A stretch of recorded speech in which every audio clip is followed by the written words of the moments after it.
What is going on, everybody? It's me, RDV, for a weirdly impromptu stream. We decided to just go a little live, a little late tonight. Eric wanted to get his sports in, and so did I. I watched AEW World's End, and then Eric watched the Cowboy game. Well, it's more like the referees. Yeah, Cowboys Lions. Yeah, kind of similar as far as things we liked about the game and things we didn't like about the game. Mine was $5 and $52. Yours was free, but also took part of your soul. Yeah. So it works out that way. Yeah, I've never bought a pay-per-view before. I mean, even for wrestling back in the day, but I went through Bleacher Report. That's where you can watch stuff for live. So explain to me. So the Devils attacked Joe after the match also? So no. Joe won a clean match. Right. And then so Adam Cole hops in there at the end. And this is hardly spoiler for anybody who cares about wrestling, which I think is just you and I. But Joe hello to Evil Black Cat. So Adam hops in there, then the Devils surround the ring, and they basically they attack both of them. They're holding them down on their knees, getting ready to strike one of them with a chair. Let's go out. Let's come back on. Adam sitting on the chair. And then it's revealed that he's the devil. And then they all take their mask off, and it's Wardlow's in the kingdom. So there you go. And then they just beat the shit out of Joe. Or not Joe, but MJF. But yeah. So MJF kind of got like a clean defeat. It wasn't like like he was screwed over. Hit with the ring. Because he got his licks in. But two women's match, which is all right. One of them won in a clean match. The other one won in like getting help. But so basically, it's MJF against the world now. Seems that way. Which honestly, he's still a face, which is still a plus. I'm curious to see who's gonna come out. Is it gonna be Hangman Page is gonna join? Because remember, people got attacked by these people. Yeah, he's teaming up with what's his name? The Acclaim now, probably. But overall, there's no wrestling in Bossing Say. See, Wardlow. Again, I said Wardlow should go to the WWE because honestly, if all he's going to be is like a henchman for the Kingdom, unless they've got something big planned, that he's one guy that would benefit from being. He's kind of like Jake Hager, but the reason I don't Jake Hager go back to WWE because they misuse him over there. Well, Jake Hager is probably in his mid-40s, was never that successful wrestler. He's a better real world fighter. Wardlow is in his physical prime. He's the perfect guy for WWE because they that's the kind of guys they like. He's the next Braun Strowman or Snitsky. Well, he's somebody that, like I said, that he fits the suit better in WWE. If all that AEW is going to do with him is have him be just another guy, because that could have gone one of two ways tonight. Yeah, Wardlow could have been the only person helping MJF, because he wants the title, and now it's Joe's. Yep. And they could reach some kind of understanding, or they all attacked both of them, and Joe is sort of like a quasi face champion. But so if they don't do anything there, then Wardlow just needs to ride his contract out eventually. Like I said, he will. We don't know. Like I said, from multiple wrestlers, AEW said they love being AEW because they have more freedom. They may not get as much pay as they would at WWE, but they like being able to control, having creative control.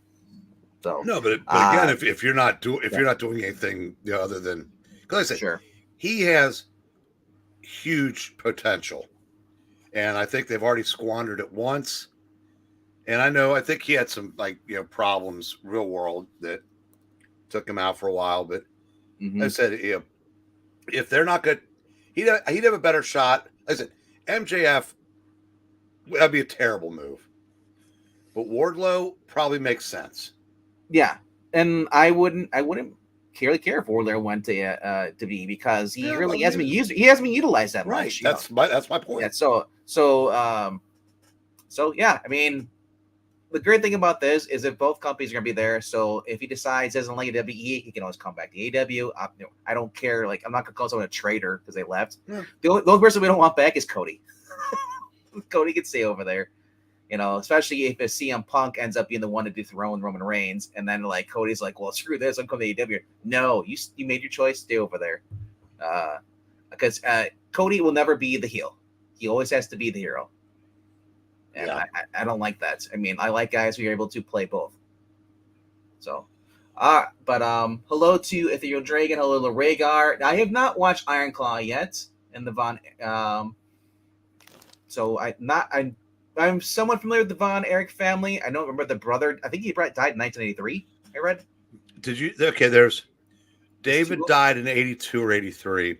There was an older one that when he was 6 years old, he was like walking in the rain or something like that, and he put his hand on a railing and hit exposed wires or something. Oh. And so I mean, they had then like the David drug overdose.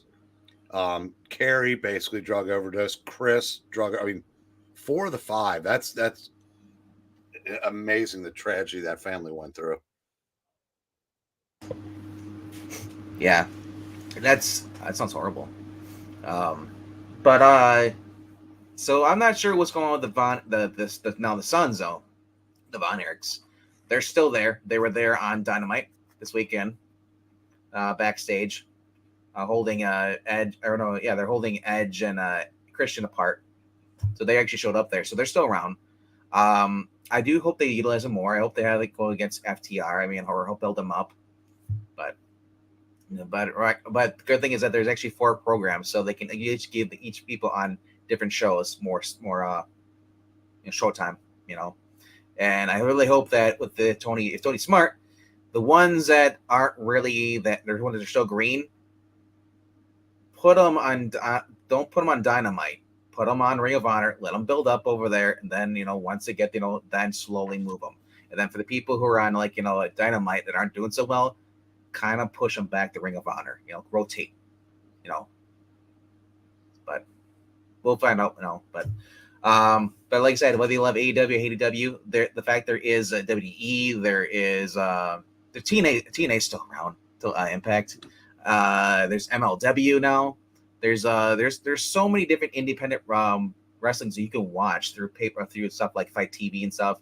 So there's options for the first time in how many years? It wasn't just WWE dominating and you never got anybody. So I like the feat they have options now. They're not screwed over. Like especially if Vince is gone, Triple H is in control. I feel like they're going to get a better deal at WWE. But even though, like, it's kind of nice you have wiggle room now because before you didn't. Yeah, and I just to MK, yeah, it was Tom Smothers. I said, yeah, great comedy team. He and his brother. I know it didn't get much attention on these channels because he really has no genre credits. Yep. So, but yeah, I love the Smothers Brothers. They basically got their show taken away from them because they were, they were a little independent of thought, and so that show got taken off the air and replaced by Hee Haw. Hee Haw, that's horrible. Which gave us a lot of really really hot babes. Right. And I don't mean to denigrate Hee Haw because you think of that and you just automatically assume it was just ridiculous, but that had all kinds of tremendously talented musicians. But people don't realize how good. Roy Clark might have been a top 5 guitar player all time. I guess for a good variety show, better than Saturday Night Live any day. Well, no, the early days of Saturday Night Live. Yes. Well, I'm talking about current. Well, yeah, because it's like comic books. They say SNL died after 2012. But spinning it back to comic books though. Which originally this title stream is, people are wonder what the hell, we're like 9 minutes in, they're talking about wrestling. Yeah, we're old, we still talk about wrestling, we talk about other stuff too, but even though it's not really a big thing on this channel. But honestly though, there's a lot of books that came out this year. I I became more of a DC independent guy this year, and I gotta say, it's kind of weird to say that because I was always a Marvel guy, never really DC. Branched into start writing Jeremy Adams and Flash, which his run ended this year, and then Cy Superior put it into the ground, buried it like the Undertaker. Yep. So that, like I said, that started off strong. And it started off strong. Jeremy Adams was still going. He had the One Man War that was starting, is going, and now it's like no one cares about that. But Jeremy Adams moved on to books like we got Green Lantern, which he's been kicking ass on. Got a guy like me who's never been a really avid Green Lantern fan, but I've been reading it, and it's with each issue, it's been getting better and better. It's improving. I like it. And then he just did Jay Garrick, The Flash, did that. That's been a fun series too. Continuing with working with the JSA, proving that Jeremy Adams is a versatile writer.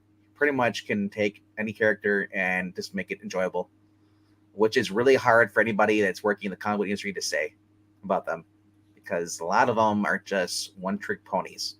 They do the same trope over and over again, and it gets the point. Like, I don't have to say it. Everybody knows. I'm King. I'm Taylor. I look at Jeremy Adams gives us a great story of family reconnecting. Then they take that away from him, so he does it again with Jay Garrick Flash. So that you've got that JSA character. Then you go over to Alan Scott Green Lantern, and this ass clown writing that has him picking up, gay tricks on the docks. Tim Sheridan. Wait, his name starts with a T? How is this surprising? Tom? Oh, it's just Tom and Tim? Yeah, it's just. And I know you can't say anything about that without being called homophobic. No, I don't read comic books to see, closeted gay men pick up other men on the docks in World War II. Well, my thing is, who's anybody judging me who says calling you homophobic because they don't know what your sexuality is? Well, I'm saying it's ridiculous. I know that's what. It's speaking of one-trick ponies. Like I said, Tim Sheridan only has one. Gay. Yeah. Tom King doesn't know how to write characters. Yeah. Tom Taylor, better on Elseworlds for the most part. It wasn't. If we were doing one word association, like I said, Tim Sheridan, we know what that is. Tom King, we know what that is. I'd need two for Tom Taylor. Income inequality. Yeah. But let's not dwell on the bad books, because there were quite a few, and that's a whole entire other stream. Trying to keep it positive because there's a lot of people who say comic books are dead. There's a lot of indie books came out this year. We got Nightclub, we had Ambassadors, Big Game, Nemesis Reloaded from Mark Millar. Phenomenal books. Big Game is my number one crossover event of the year. I don't think any other crossover events actually matter. Marvel or DC. This is all self-contained with all Mark Millar's all his books, Kick-Ass, everything, and wow, just right. It's just like it's been a while since I've had a rush just reading those comic books like that, And a lot of us were put off like Nemesis because you're like, oh, he's just anti-Batman. He's just killing people left and right. Someone's gonna stop him. So, like I said, when you read Big Game, you see what happens to him. You just cheer so freaking loud. Mark Millar writes kind of like he'd have been a good wrestling writer. Yeah, because he builds the heel up to just unstoppable proportions, and until he doesn't. And you see that with like when they're pushing guys, they're unbeatable until they're not. And I really like the way he did that. And I like the way he did it very matter-of-factly.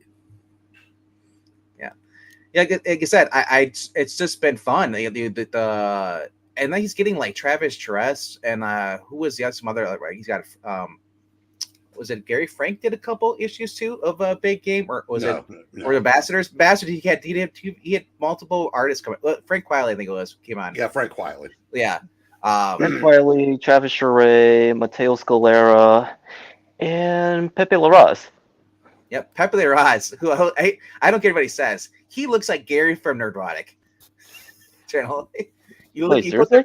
Dude, look at his photo on He kind of does. like Comic Geeks, and then look at Gary Neurotic. It's like, wow, they could almost be like brothers or just clones. Yeah, I guess there's just so many books that came out, and like I said, a lot of it's indie. Now, DC has some good books. They also put out a lot of bad shit. They also made Tim Drake gay this year, which is bullshit. Well, Actually, That was 22. 2021. Oh, well, was that it? was You're no, 2 that years was behind. 2000. Yeah, that was 2021, and they. I thought it was 22. Oh no. I take that back. Yeah, it was last year, and No, and it that was same. 21. 22 was when the series came out. Oh, Well, you're right. So yeah, so it doesn't matter as long when the series comes out. It's when it matters. They can preview all they want, but until it actually hits like your shelves, No, know. they made him gay in the previous series in 21. okay. 22, the same hack and got the also, writing gig. and the same. Oh. Well, the same Well- thing happened to Alan Scott as well. Well, okay, I'll take it back. So his solo series ended this year, right? Yeah, Yes. thankfully. So we haven't had to deal with any more of Tim, preaching his sexuality because I don't think Mickey Fitzmartin even has. Well, at least not until next Pride season. Right, yeah, exactly. Megan Fitzmartin had that series, and so No, but the but- fact that they let her come in and do the Young Justice series and do Yeah. Tim Drake Rob, that bitch did more damage, but it's not her fault because someone had to sign off on it. So people whose names we don't know because nobody knows who the fuck they are the ones destroying that company. that's Dominic who just jumped on. Sorry, Rigard.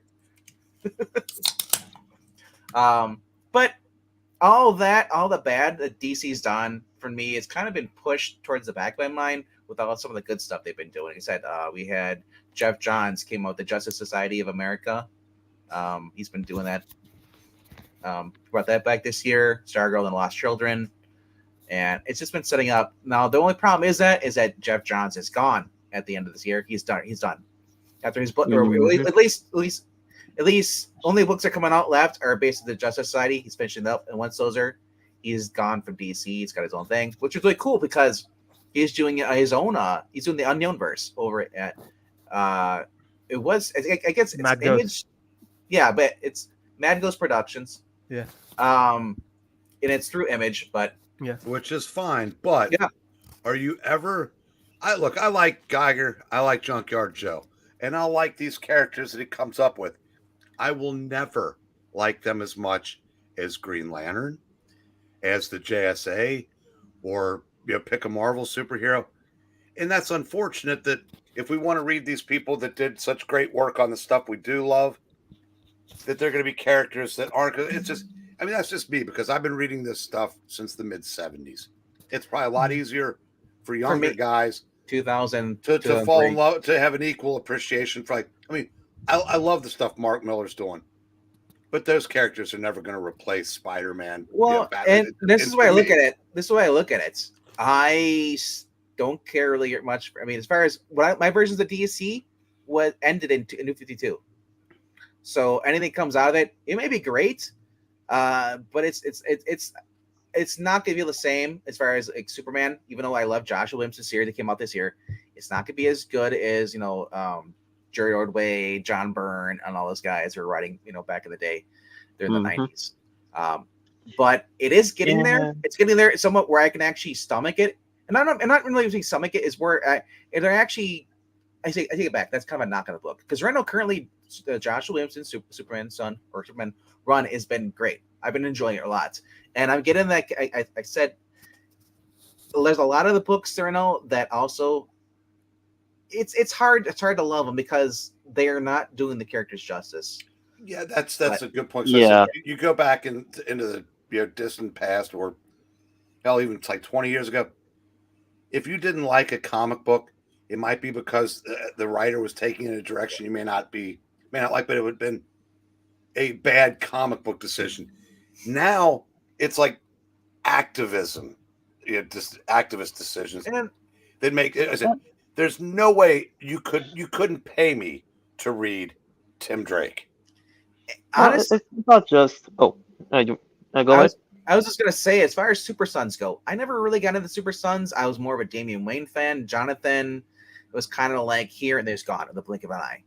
Like the only job that I see right now is the activist. Yeah, or he's kind of like pushed aside because you know why? He's no longer the virtue signal anymore. They don't care about him because they have these two new little kids that was introduced during Superman World, whatever it was.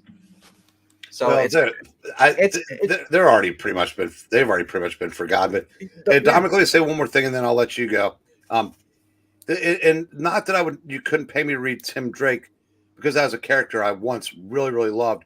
But you're only if you have him in a book, you can ignore it. But if you're doing a Tim Drake book, you're only allowed to do it one way now, and that's him looking for his next, gay fling, and that's all he'll ever be. Same with John Kent, because they're not allowed to be written any other way. Same with Alan Scott. The characters that are that are now the gay characters. There's only one way you're allowed to write them, and that's I said that's a non-starter for me. Yeah. But I'll just say real quick and I'll let Dominic go. I was gonna say Tim Drake, I never really understood the whole Robin series by himself. I always see him as a sidekick with Batman and Robin. He was basically the first ever sidekick to command his own series, Yeah. and he held that title for 183 issues. Impressive. But like I said, I Yeah. just never really saw interest as him reading him by himself. Read the first 100 issues. Chuck Dixon wrote damn near all of them. Well, yeah, and it was yeah. phenomenal. I plan on that. I've been collecting them. And you can get them all in dollar boxes. Right. That's even better. Right. So you hit that one store, it's like $4. Nope. It's a key issue. No, you can't. There are no key issues in that series. That's the thing. It truly is like cover price from pillar to post. You mean it sounded like Astonishing X-Men, where all of a sudden there's a key issue in there? No, or a better example, Key? it's like the Excalibur of DC. That's the one X book that has no key issues. All right, Dominic, go ahead. Oh, it's not just these activists, the YA authors, as well as screenwriters that these publishers are hiring instead of finding the best people for the job. But it's one of the major factors on why the industry is the way it is in the state of current in is the editors are not doing their job, because in the past they served as quality control and actually tell the writers as like it is on what's working, what needs to be improved, and what needs to be removed. Because like they're not hiring friends. They're looking for the best people for the job based on their character and merits alone, not by the surface level traits. And if a book's not selling, then you either need to improve what it is, or you're gonna get the axe. Like Paul Levitz, Jim Shooter, and all the previous editors of Marvel DC, like they were hard. Yeah, they may have been fair, but they were also harsh as well because they want everyone to do their best. But nowadays, it's like these writers, and I use that term loosely, like even some of these new young bloods was like they still feel green, and they're not being trained by any of these legends. No. Because they don't want to be, for Oh, one, and they look at them to some of these newer people in the industry, like a Roger Stern, who, trust me, couldn't find the R portion of the ballot with a team of Saint Bernards. He is a liberal. He is a Democrat. But to these new writers, he might as well be Trump. Because these guys that would present both sides and let you make the decision, whether it was Peter David or Roger Stern or Marv Wolfman. I'm not naming any Republicans here, but they might as well be, because they're also not leftists. And that's what the industry wants, are leftists. Yeah, there is a clear difference between a leftist and a real classic liberal. Mhm. Because what these guys do is the complete and opposite and antithesis of what liberalism stands for. And back then, you had everybody from all walks, not just walks of life, but also different viewpoints that were able to work together as well. Well, regardless of whether or not they agree with each other on everything. Well, I've, the I've difference when I was, listen, me being the elder statesman here, as Black Cat's well aware, these guys, I said, 40, 50 years ago, Republicans and Democrats, liberals and conservatives basically wanted the same thing. There were just some differences on how to get them. Exactly. Nowadays, it's that's not the case. There is, you either think like me or you don't have the right to think or exist. These people, these modern leftists would be fine. Like, who was the one? Sophie Campbell, I think it was, that said, if I could press a button that would kill all the Republicans in Congress, I'd press it, smile, and go back to sleep. Yeah, that That's was how they Campbell. think. That's how they think. And she's trans, right? Yeah, because back then, like she was a man before she transitioned. Okay, that promotes stability of thought. Uh, um, yeah, but that's how the majority of them think. If you're not, yeah, so if you don't walk in lockstep, they just soon you walk off a cliff. Yeah, and as a follow up, all the editors, like besides acting as quality control, they would actually rein the writers in. Nowadays you don't see that. No, Like they agree They with them. actively encourage them. Yeah, yeah, I'm like for instance, like Katie Kubert, who happens to be a member of the Kubert family, she serves as the editor, well as the group editor for DC Comics. However, she didn't really do her job as an editor should. So I got a question for Breen. Was it about last week? I think we were talking about this a little bit on the stream here. At least Zach and I were talking about. This was released as being the best-selling comic books of the year, and I gotta say, does best-selling really mean it's the best book, or does it mean that a lot of people were just curious about that issue because something might be in there? Well, Best selling just means the most number of books sold. So what Well, you I mean- see well, is yeah. Batman and Amazing Spider-Man are the only two evergreens left in this industry. Much smaller percentage than years past. It's and Robert Kirkman is I think he's about the only creator that's cracked the top 10 outside of Marvel and DC because he did it with Walking Dead. Yeah, Mm-hmm. and But yeah, I said, but make no mistake. Yeah, I said Detective Comics will never make this list. No other adjective list or adjective / Spider-Man will ever make that list because these are the titles that more people are just predisposed to buy. yeah, and like I said, Batman is a very popular character. Mhm. Amazing Spider-Man in general is a popular character, and I feel like I said those will always be characters that will draw in a lot of. But just in those two titles. Yeah, just those two titles. But my question was, so just because it's sold doesn't mean it's a good book. No. Exactly. No, the largest selling And I hear the largest selling first week sales for an album in history was In Sync, No Strings Attached. Mm-hmm. That's a mic drop. Because my point is it's basically that there's a lot of people that make the argument, oh wow, it's sold a lot of books, therefore it must be good. I heard this from Berserker. And I'm thinking, wow, yeah, I don't know about that. Berserker, I'm not saying Berserker is a bad book, but I'm just saying there's a lot of people who are just they're diehard, like, oh, this is right, because this sold out, Batman is outselling, everybody else, therefore Batman's great. The better no, there is such a thing as outliers. Like some books, like no matter how terrible it is, people will just buy it for the sake of buying it. Yeah. And Batman and ASM are the two that people, no matter how bad it is, they will buy it. And it doesn't matter how good Detective or Spectacular be, they will never come close sales wise. Even as bad as Tom King was, he did not drop out of the top 2, I think. Right. Yeah. Now, okay, you've raised.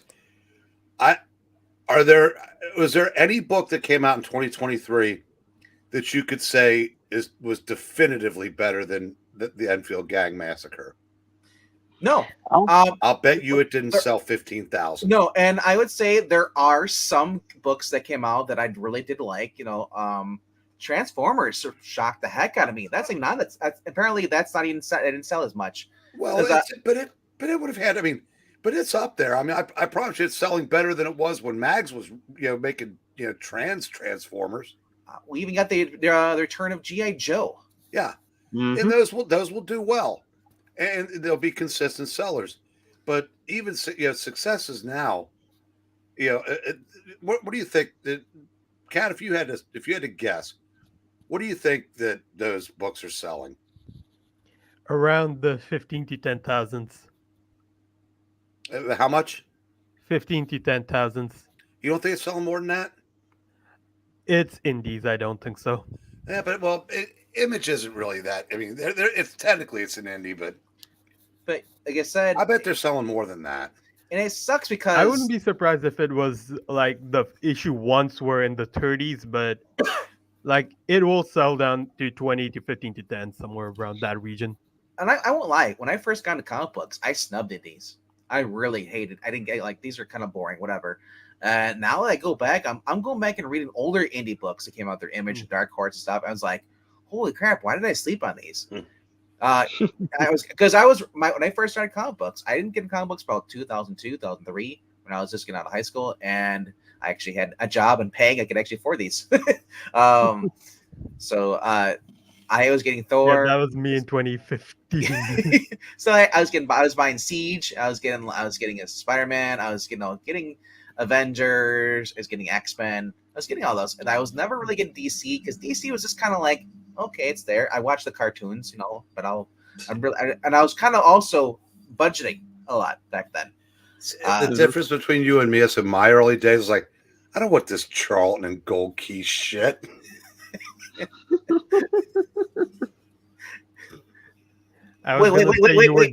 I was gonna say you had cave drawings. What are you talking about? Oh, knock it off, Kat. You don't have to hit me every time. I was gonna say, what is this walking on land? We go in the sea. Wow. I really wish I had pixel-sized fingers because now MK is bringing up did I chance to read Transformers Back to the Future? No, because I hate crossovers events of Transformers. I don't really want to read Transformers Ghostbusters. I got one issue of that and I was like, this is stupid. I stopped reading it. Ecto 1 turning into a Transformer. I don't need that. No. But speaking of crossovers, there was only one I only got it, and it was the second time they met. It's only because of Joe Geek Show, who's recently been on here on the Best of the Week stuff. He's really huge of the Power Rangers. Ryan Parrott's been doing a really good job at Boom Studios. He's like, dude, have you read the TMNT Ninja Turtles versus Power Rangers? I was like, what? I was like, this is stupid. He showed me an issue. And Dan Moore's on the art. Ryan Parrott's writing a solid story, and I was just a kid again. It was just great. It was really good. Yeah, and I have a little bit of nostalgia bias because I like TMNT Turtles. I like turtle stuff. I'm not, now if I grew up with the series Turtles where we murder every freaking page, I'd kind of not like the current version as much. I'd be more into the Last Ronin stuff. But I was always, it's no lie that I like Saturday Morning Adventures, which is currently down out, and it's based off the animated series. Been enjoying that, but it comes, like I said, I'm just kind of iffy when it comes to crossovers of two different properties. I'm not saying they're all bad. It's just that I kind of like, do I want to spend the extra money on that, or want to buy something else that I know I'm gonna like? So the key is, and I learned this very late. Shut that part of your brain off. Because yep. When I see something like an example of something that I'm actually buying, the King Kong Godzilla Justice League. Yeah, there's no reason for that to exist other than it's fun. Yeah, and because I read the TMT and Ninja Turtles, and Power Rangers, I ventured in the Godzilla thing. And that turned out to be fun. it's a little more pricey. It's like $6.99 or something like that, or $5.99. So that was also a thing that big factor too. We got the other thing. Prices have gone up now on books. Batman, I was great. Zdarsky jumped on, and then he showed that he just doesn't care about Batman. He cares about himself, and I stopped reading it because the book came about the Gotham War, which is all about Teenie Howard's Catwoman. Ugh. Another character that got ruined this year. I started reading Ram V. Ram V's book was Detective was great. The last few stories, it just felt like Ram V was writing for the omnibus, and I got the point where I was like, I don't need this anymore. And then he had to deal with in his book, Batman is being saved by Catwoman. Sorry, T.D. Howard ruined Catwoman for me. So having a good version of Catwoman and it's loosely connected to Gotham War, it just kills the book for me. Keep her out of there. Keep it isolated from what's going on Batman. Everybody says we need connecting stuff continuity, but not when other books are shit.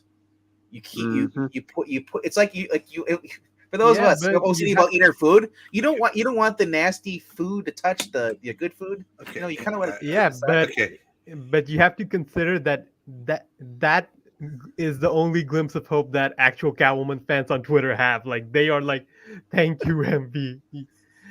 Like they hate Denny Howard, most of them, and they are just praising like that is the only glimpse of hope they have. So like we're gonna do a thought exercise here. Dixon. It is 1:21 a.m. in the Eastern Coast. Dixon, Duffy, yes, Brubaker, even Simone, Pfeiffer, V, Howard. Now let's go to Sesame Street. One of these things is not like the others. You left out Brubaker. I said Brubaker. Yeah. Honestly, the fact that Gail Simone even had a turn at Catwoman, did she? I believe, or was it first break? No. But I mean, she's had a litany of phenomenal writers. Hell, I mean, I couldn't even put Joel Jones in that list, and that's one of the things she's actually written well. But I like Joel Jones, and but she's not. I wouldn't put her in a class with the other writers that I mentioned. Well, Joel Jones is what got me into read Catwoman books. I started with her. Well, go back and read the 90s. You've got a lot of good ones to go back and read. No. I've been reading the Chuck Dixon ones too. I think they're two different versions. Actually, I think the series that came after that was better. Yeah, because that had Brubaker and Pfeiffer, and I don't remember who was in between, but that was a really, really good series. Yeah, the original, the 90s series that had who's the porn artist now? Now does porn? Jim Ballant. Jim Ballant. Yeah, was Joe Duffy, Jim Ballant, and then Chuck Dixon took over. No, Dixon was first. You sure? No, Duffy and Dixon were rotating. Like Duffy was the main writer, but Dixon was like taking over all the books, like doing crossovers.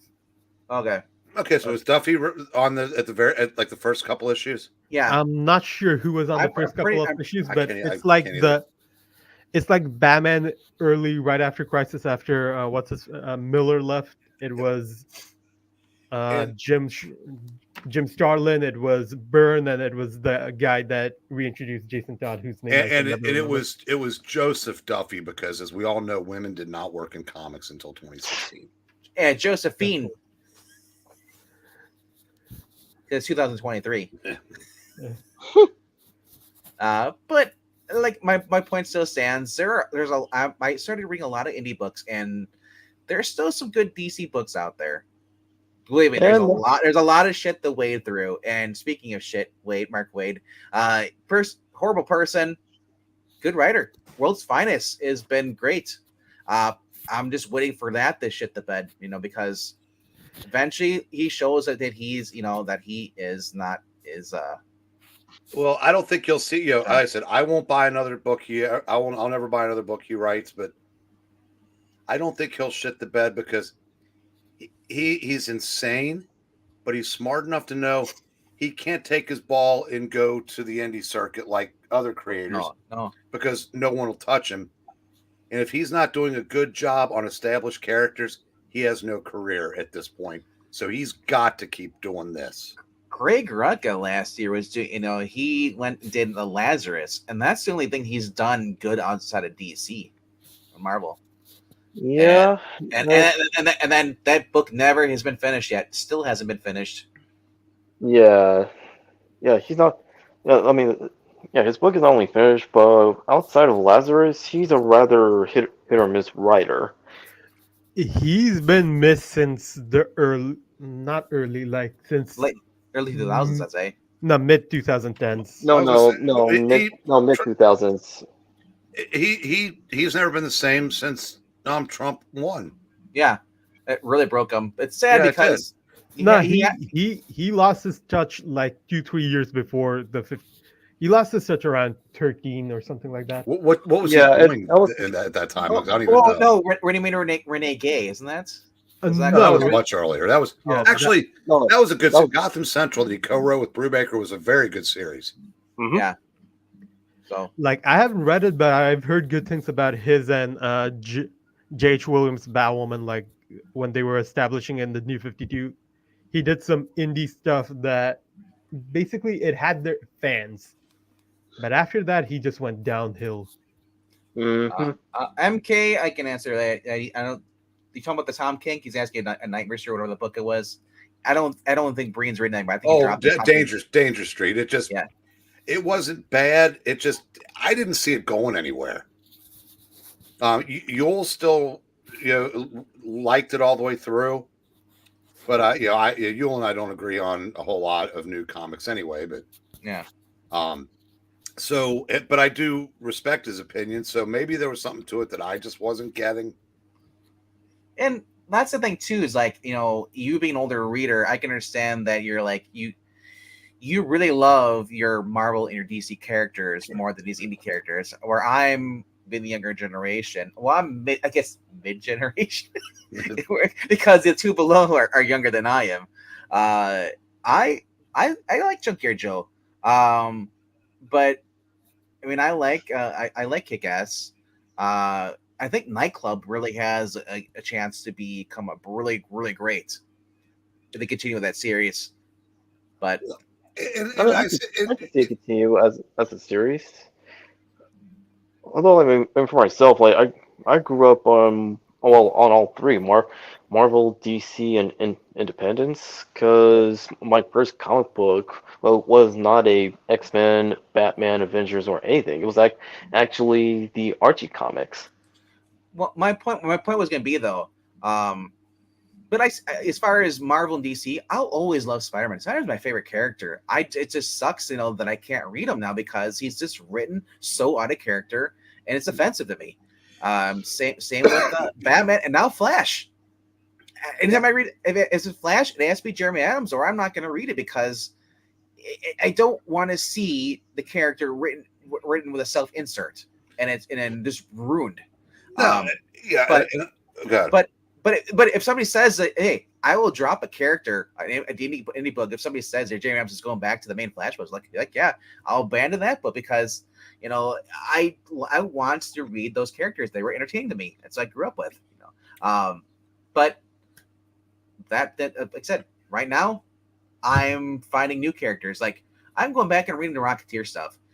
Dude, if they put out Rocketeer right now, I would easily forget about Spider-Man and all that stuff. I would just read Rocketeer. If Rocketeer was great every single time, I kind of owe oh god, what's his name?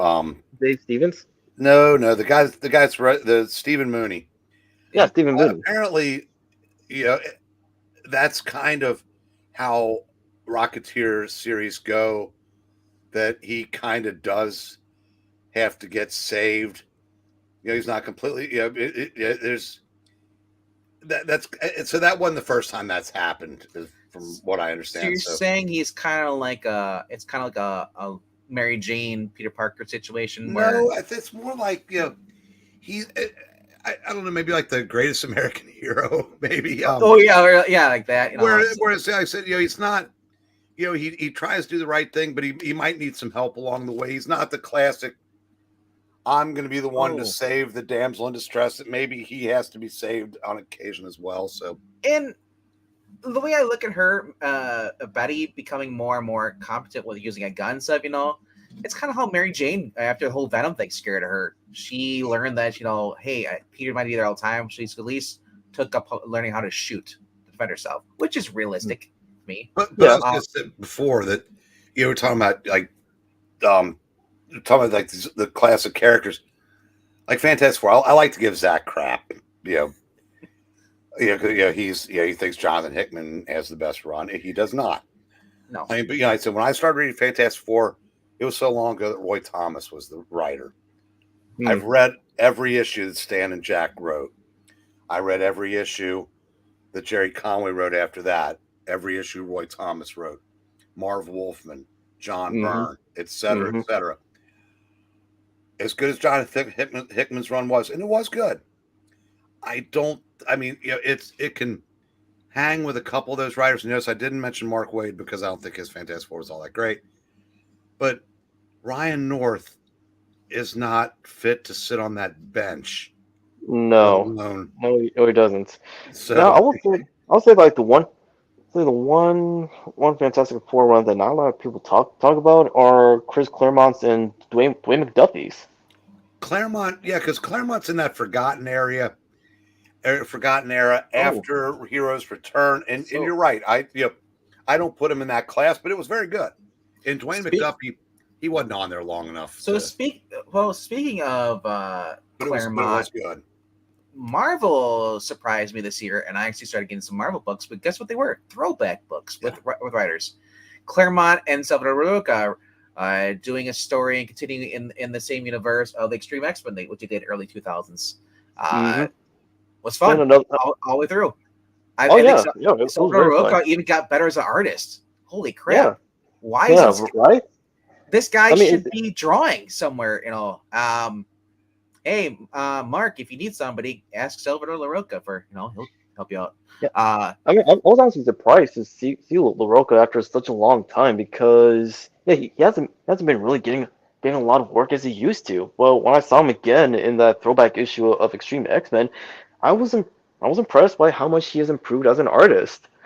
And another throwback series that is worth people's time is Danny Kedge Ghost Rider. Benjamin Percy? No. I'm talking about Danny Kedge Ghost Rider with the original team from the 90s. Okay. Oh yeah, I never read Ghost Rider. I just know that there's like multiple now. Was that Howard Mackey and Salvador LaRocca? It's Howard Mackey and Doug Mank. Right. Because I remember Doug Mank. Yeah. Well, those are both writers. Who's the artist? Probably Doug Mankey, I think. Probably. I'm thinking. Well, Doug Mankey, I don't know that he's ever drawn from Marvel. Or is it Don Perlin? No, Don Perlin's 93 now, but he is still alive. But no, my point being is that the best thing that Marvel had out this year for me, for an ongoing, was Moon Knight, and I thought that was really great. But as far as everything else, the miniseries was throwback issues. You had Peter David, Joe Fix-It Man. That first issue came out in January. I remember Breen, every time they came out, that was our number one book of the best of the week. Where Zach had Fantastic Four because he's an idiot. I liked. I really liked Joe Fix-It. I really liked the Avengers. War Across Time. War Across Time. With Alan Davis. Even though the ending was kind of wonky, but it was still great. It was sort of like they said, yeah, we'll let you do that, but you got to put in our little SJW characters there at the end. And it's almost like I don't have an ending for this, or it should have been 6 issues, so they could have actually fought somebody. But right. But I'll tell you the throwback series I didn't like was all that much was the Hulk, Ghost Rider, Wolverine, Spider-Man, Fantastic Four. That. I never liked that the first round time. It was like to me it was like it was like the old it's a nice place to visit, but I wouldn't want to live there. So I didn't need to see that again. Yeah, I understand that. I mean, reading it was kind of weird too. And then like they weren't even the hero; it was this priest that turned out to he was a demon or whatever. I don't know, or something like was he a son of Mephisto or something? I don't know. But aside from that, there was JMD Mateus had his own with the Craven's Last Hunt. kind of continuation after that a little bit. The Lost Hunt. We actually got to see Mary Jane pregnant again and actually married to Peter, and they were interacting. What was the other one? Venom by David Michelin or Michelini. No, Michelini. And another one is another throwback series is X-Men Legends. Yeah, well, X-Men Legends was not this year though. I think that was last year. But it was last year, but it should have really continued on because there were a lot of plot points that didn't get resolved. Like when those like writers and artists at the time was still involved in the X-Men lines. Someone had to look that up because I'm pretty sure it ended before 2023. Venom Lethal Protector Volume 2 is the one I'm talking about for this year. Was really fun, and yeah, it was. Yeah, like I said, it was all the way through. You had Venom, you had Dr. Doom getting the symbiote, and then because he was all because he wanted to basically go rescue his mother from hell, so he figured the symbiote would work, and then Eddie basically getting the symbiote back. But he also had he was teaming up with Silver Sable. We got White Nick Fury. Holy shit, I haven't seen him in forever. Yeah, the original real Nick Fury. The new Hulk series, Geeky's asking about that. No, that's hard pass for me too. Everybody is. I think that the last reinventing the Hulk that I liked was the one that came out of Planet Hulk, World War Hulk, because like the World Breaker or whatever, that character that worked, but I really haven't been impressed with any version since that. Now I will say that most issues, the one that Al Ewing did as a Immortal Hulk, as a 50 issue Elseworlds would have worked, but there were in a shared universe, not so much, because it was a great Jekyll and Hyde or whatever we want to look at, and then like everybody else just it comes up with these just ridiculous concepts for him that, to me, I always like Peter David's version the best, especially the one where he was basically a slightly more aggressive Bruce Banner in the Hulk's body.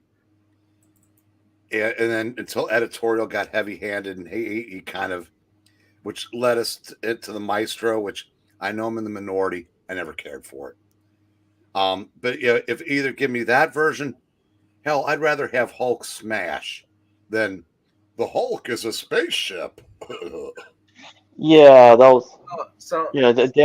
Donny Cates' like time as the Incredible Hulk writer was not good at all. Donny Cates comes up with a lot of things that it's never been done before. Well, there might be a reason. Donny Cates, I gotta say, Donny Cates ended his run on Thor this year too. He had to leave. Thor was fun. Like I said, it's not as great as his Venom series, but it was okay. I wouldn't say he's the best writer. I would say he was actually entertaining. But when he's not trying to, I said, Venom, I understand was good, but I said having Galactus be someone's bitch, that was dumb. Having Don Blake being somewhere in some shadow world going crazy because he hadn't been, that was a very dumb idea. Yeah. So, but there is one thing. Speaking of one shots, came out this year. Return of Superman 30th anniversary special. They brought back everybody again. I've yet to read that one. Did both of them come out this year? The 30th anniversary Death of and Return of come out in 2023? I think so. Don't quote me on it. But they're both very good. I know I'm with Venkman. Those were no. The Death of was last year. So okay, 22. But the Return of was another story, and featuring Doomsday and everything like that. New stories. Take place when there was one with I believe it was Perry White talking about, wasn't it? Perry White was going around in his journal, or was that in Superman? There was one with Perry White and Lois Lane was leading it. Actually, no, that was Superman. Josh Williamson. But Return of Superman, you got the original writers back from the 90s, the post-crisis writers and artists coming back. It was just fun going down memory lane and just realizing how far DC's fucked up. Yeah, but I mean, the current Josh Williamson series, it's been fun. Is as good as some of the. I mean, No, I mean Roger Stern was one of the normal writers that was on that. You had Jerry Ordway's art, you had Dan Jurgens a lot. So then you had John Byrne and Louise Simonson jumped on in the late the mid '90s. It was just so much fun. But this kind of reminded me, it's like, man, I need to go back and read the Triangle era. Keep finishing that because that is just awesome writing. And yeah, DC has some good writing, but they'll never reach that level again, unless everyone gets fired, and they bring back people who actually can write, and then they don't write for agenda, they write for entertaining. But unfortunately, another series that came out was Mark Silvestri's Batman and Joker Deadly Duo. No, that one is another series that is worth people's time and money, because he talked about this years ago, and people were wondering if and when this Batman and Joker series ever gonna come out at all. But when it did, it really delivered, and you see that not only does Silvestri still got it, but also back then he was a decent writer. But years later, he actually improved a lot in his writing capabilities. Yeah, like I said, I know Miranda doesn't like these as a crosshatch stuff, but he brought Joker back to being and Batman being just like they were kind of the darker versions in the '90s. Batman being forced to deal with this mortal enemy to stop these these monsters that had Joker's face, but they're they're kind of like cannibals or something like that, or disease or something. They can regenerate. They created a new enemy and everything. I want to see Mark Silvestri do a follow up. And sorry, I would rather read that than read Batman or Detective any day. At least current Batman or current Detective.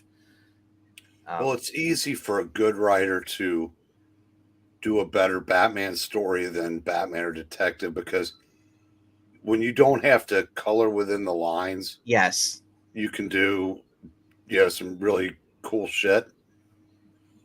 And even we look at Elseworlds back in the day too, but it was kind of hard for Elseworlds to compete with when you had current writers like Chuck Dixon ends up writing Batman back in the day. Yeah, but the current writers would write the Elseworlds as well at that point. Yeah, but like I said, that was another fun story. I love seeing Batman not having to adhere to what the hell Tom King's doing. You got that right. I'm trying to think what else. Torrent was also another book that we discovered this year too, with Mark Guggenheim and Justin Smallwood. Not the greatest art, but it got the job done. Mark Guggenheim's storytelling proves that a writer can, if he writes a really good, compelling story, you can make a pass on the art. Now that's saying the art wasn't horrendous, but it wasn't what you expect from a big two thing. But luckily though, it wasn't the big two; it was Image. So it kind of it wasn't Tumblr. It wasn't Tumblr. I wouldn't go that far. There was also Joshua Williamson's Mad Ghost book. Was it Joshua Williamson's Mad Ghost book? It's on Dark Ride. No. No. It's Mad Ghost. It's about the serial killer with the very bad art. Angel wings. That thing. Oh, Blood Tree. Yeah, Blood Tree. I think That's Tomasi, isn't it? No, that's Tomasi, not Williamson. It was another one like that though. It was a Blood something like the. It is Blood Tree. I was thinking of Blood Tree. No, yeah. Blood Tree. Yeah, Blood Tree is Tomasi with the Mad Ghost logo. Yeah. With the angels, he's basically making them look like angels murdering them. Yep. Mm-hmm. Yeah, that was fun. But I gotta say, my favorite comic of the year. It surprised me. And this is a character he's had these books up on the auction constantly, but it wasn't until Dan Jurgens decided to take his turn on the character for Dynamite. And Breen, if you know what I'm talking about, you're gonna know in a second. That was your book of the year? Not well, as far as standout for indie books. Well, but that would make it better than Big Game. Big Game, I consider as a cross event. like an event thing. Technicality, splitting hairs. Yes, splitting hairs here. No. But standalone story, Lord of the Jungle. Yeah. Yeah, Lord. Actually, I read Lord of the Jungle from Dynamite, and that was very good. Yep. We also had Conan the Barbarian by Jim Zub, who went going with the Titan. That's been it's ongoing too. I thought those would be limited, but apparently they're still going. Yeah, they're still going with that. If you haven't checked that out too, like I said, there's a lot of independent books you could be reading right now. My indie book of the year, well, technically half of it's 6 issues, 3 issues came out in 2022, but the last 3 came out in 2023. It is Where Did You Come From? Where Did You Go? Where Did You Come From? Junkyard Joe. Oh, they're gonna say it's that guy Joe. Junkyard Joe, dude, another great book. Jeff Johns and Gary Frank. Dude, tell me more. What do you like about it? What was great about it? Basically, it was the mystery, and then it's the flashbacks going into the past. And I'd have to go with issue 1 and 2, 1, 2, 3 as well. Like, it's this because even though they came out in 2022, I have to do the whole story to give it. But the story's about this family who lost their mom, moved into a new town, and their neighbor is this legendary comic book artist who recently lost his wife. And the comic book series that he did, it's based off the war comics like Beale Bailey and Satsak. Yeah. And it's about a robot called Junkyard Joe. And it turns out that Junkyard Joe is a real robot that was created during the Korean War. And when his unit was killed, like he joined the guy's unit, and when his something Davis, I forgot who's Muddy Davis. Yeah, Muddy Davis. And yeah, so Muddy Davis. He joined the crew, and the first issue just had the crew talking to Joe about their plans in life, their kids, and everything. And in that issue, near the end, everyone in the platoon except Muddy was killed. And so Muddy is just wakes up in the hospital. He's not sure whether Joe is real or not. He thinks it's basically PTSD or something and he starts creating this comic. But then Joe just shows up, and he realizes that those were not hallucinations that actually happened. Yep. And so he's trying to find out where Joe came from, and that line, "Where did you come from, Joe?" just kept repeating. And there's this shadowy organization that the creators of Joe trying to get him back. I did not like the ending where at the end the government comes over to take Joe, and then the townspeople just it's like, no, you can't take her, Joe. Oh yeah. Literally, they could just make the whole town disappear if they really wanted to. They're like, oh, if there's a gas leak, everyone's dead. You know what's my favorite part of that series? What's that? Was that none of the kids, they didn't like throw in a subplot where one of the kids, is trying to come out. Yeah. The dad wasn't a piece of shit. I'm just so used to, any white white father being, like I said, trash. Yeah.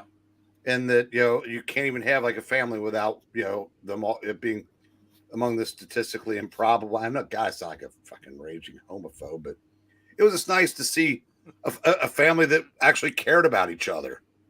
Yep. Because you don't get that very often, because most of the writers aren't good enough to do it. And you also really connect with Joe, because he's a robot, but he acts very much like a human being. I mean, that guy, he's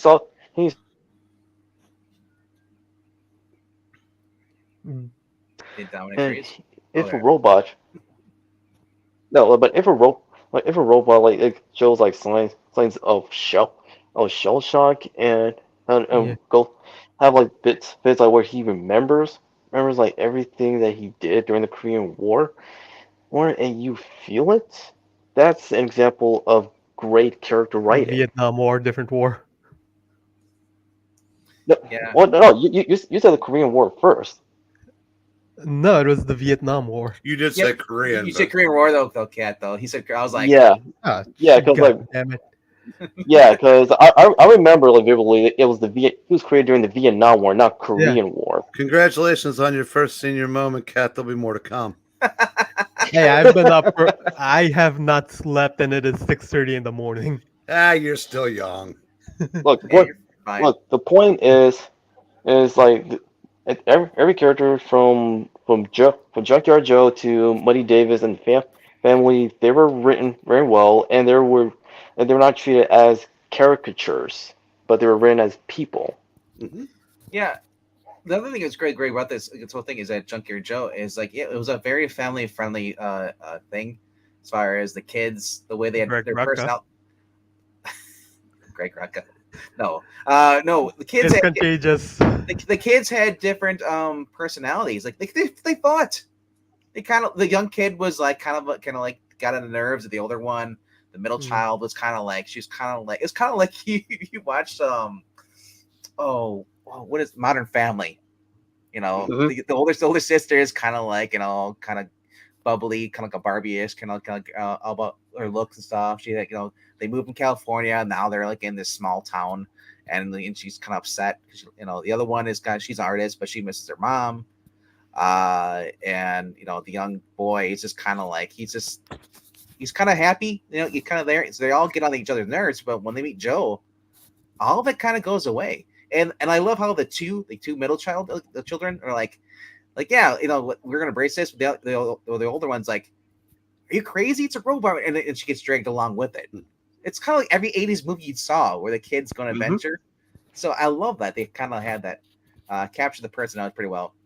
But so for those wondering where Junkyard Joe came from, go read the books. Geiger came out last year, a little 6-issue miniseries, and then follow up that for those who are, if you're a fan of Geiger, if you haven't done so, read the new Geiger book. There's a 2-issue miniseries, prequels. They already came out. They're already, and there's It's not 2 issues. Like issue 2 just came out this week, and there was a Geiger 80-page special, I think. Yeah. So, but I mean, these two are prequel. These two Geiger books are prequel to actual Geiger, and are there just 2 of them, or is it more than 2 issues and just only 2 issues come up? There's only 2 issues. There was only doing 2 issues because what's going to happen next year is going to have a whole new Geiger ongoing story. So they're continuing that, and we're going to get more stories from Mad Ghost Productions, because and like I said, it looks Ivan Rice has even got a book coming out with them. Ivan Rice has moved to Love DC to go permanently to Mad Ghost. Yeah. Now, like I said, DC took a hit this year. They pissed off a lot of people, and they decided to go in business for themselves. They're in the private sector now. But I want to step away from DC a little bit and Junkyard Joe and all that stuff. I want to go back over to Marvel.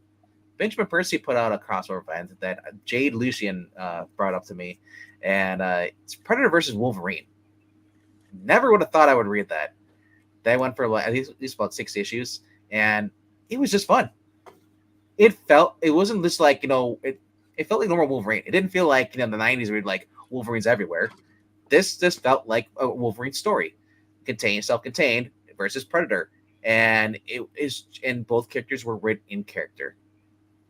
It was for the most part. You mean Wolverine wasn't smoking a cigar?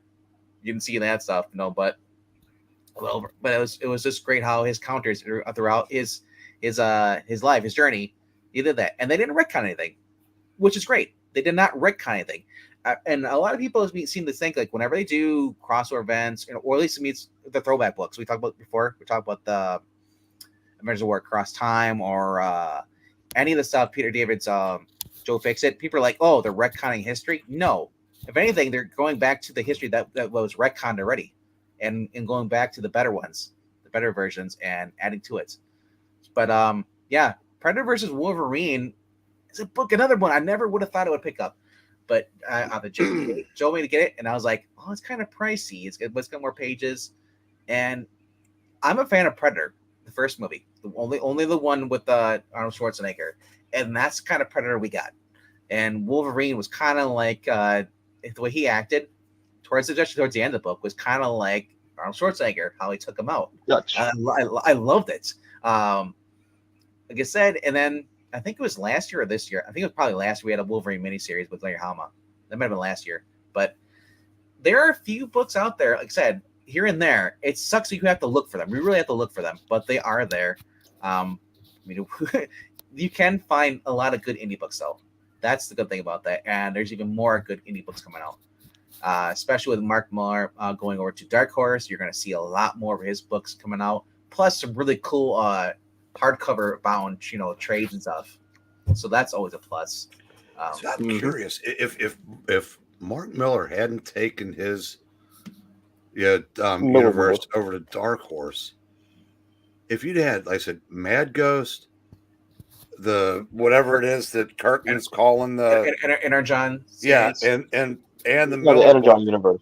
God damn, the Image umbrella was getting a lot. I might have had a shot at overtaking DC, right? Because Marvel's pasting him again. Yep. But like I said, it's another. Speaking of that, you're talking about over an Image, Local Man, another series that surprised me. Our late friend Curtis, aka Skipitosh, was raving about this. I'm like, it's a Tim Seeley book, but it's Tim Seeley and Tony Fleecs working together.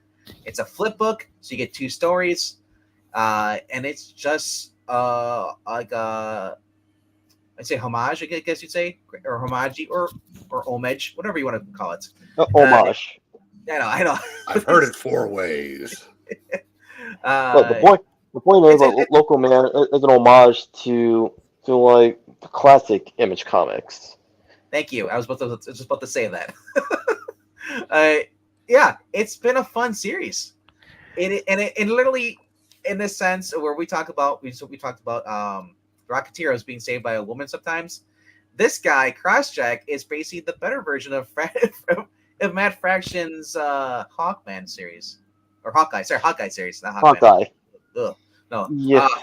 So I'm like, look, Matt Fraction's like Hawkeye is overhyped and not really all that good. So Local Man, like he actually, I remember when I read the first issue, it actually reminded me of Jeff Lemire's Black Hammer, where like Tony Fleecs and Tim Seeley, they are playing around with tropes around it in regards to superhero fiction, but they don't resort to deconstruction. Yeah. So, like I said, my point was with the whole Matt Fraction he wrote Hawkeye a character and he made it more a slapstick, comedy where he had to team up with Kate Bishop and help him out. Yeah, that series is basically patient zero of what the slice of lifeification of DC and Marvel. Yes. Yeah, so, but Kate Bishop, like she was a better character before Matt Fraction got her. So Local Man took that idea that when Matt Fraction would do Hawkeye, decided to put in his character, create a character that's basically like a Hawkeye character, and it's where he gets kicked off of an Avengers type team, you want to say so, and he's sent to go back to his home state. Everybody thinks he's a traitor, they hate him, stuff, and he's not allowed to be a hero. And he discovers there's something's going on. One of his old somewhat rivals gets a guy who wanted to be his rival ends up getting murdered, and he ends up having to investigate it. And as the series goes on, he's finding more and more stuff that's going on. There's corrupt stuff. Not only was the league that he was working with, one of the guys was corrupt. It's just been fun. And he's a guy. His power is that no matter what he throws, he always hits on target, unless he's throwing at a person, intent to kill. He has problems with that because he has problems with killing. But so because he has to keep his identity secret, he puts on a ski mask, and everybody's like, "Oh, thanks, Local Man." And it's just fun. It's like I said, it's just a series I never would have thought I would pick up because it's Tim Seeley. A lot of times we see writers we do not like. Like if Tom King were to write a good story and keep writing a good story, I'd buy it. I'm not gonna say I'd never buy a Tom King book, but if Tom King did something like Eric was reading Danger Street, it was going well, but Tom King did what Tom King does. He ends up ruining the book because he can't help it, and it sucks, But what I like about Eric is Eric gave him a shot. a lot of people would not give Tom King a shot at all. They're dumb. They don't. They just don't care at all. They don't like the person. They're never gonna give a shot. And it kind of sucks because you miss out on good books. Yeah, however, that feeling is understandable nonetheless. Yeah, I mean, but the problem. Seeley, he's a hit or miss writer, right? Because the last series I've read from him was Revival, which is essentially the TV show Resurrection, but it's more at least more on horror rather than the mystery. All right. Evil Cat, you're gonna say something? Yeah, the problem is giving them shots. Like sometimes they do good for a few issues, and then the train wreck happens, and you find out you're down $16 to $24. Honestly, I agree with you because well, the prices are now. You really don't want to give anybody a shot. Once they burn you, you kind of don't go back. Now, if you lived in the $2.99 era, I think more people would be willing to give a shot. Not only that, if the economy was better, if we weren't severely being overcharged for gas and like a gas and milk or loaf of bread. Thanks, Joe Biden. Let's go, Brandon. Literally, I think more people would be given a shot, but I've been burned too much on books, and so where I'm in the camp where I won't hide it. I look online, I preview a book, I read it online. Like my LCS has gone no Tom King unless you bet. Like if it's on your pull list, they'll get you Tom King books. Other than that, they are not ordering Tom King. Because it's too expensive. They had to do back to back. Like my LCS, like the one before, that's in a different country. Remember? Yeah. Like those books had to be imported. and he's paying a tax on the import, and then he's also taking a gamble that someone in your state's gonna pay for it.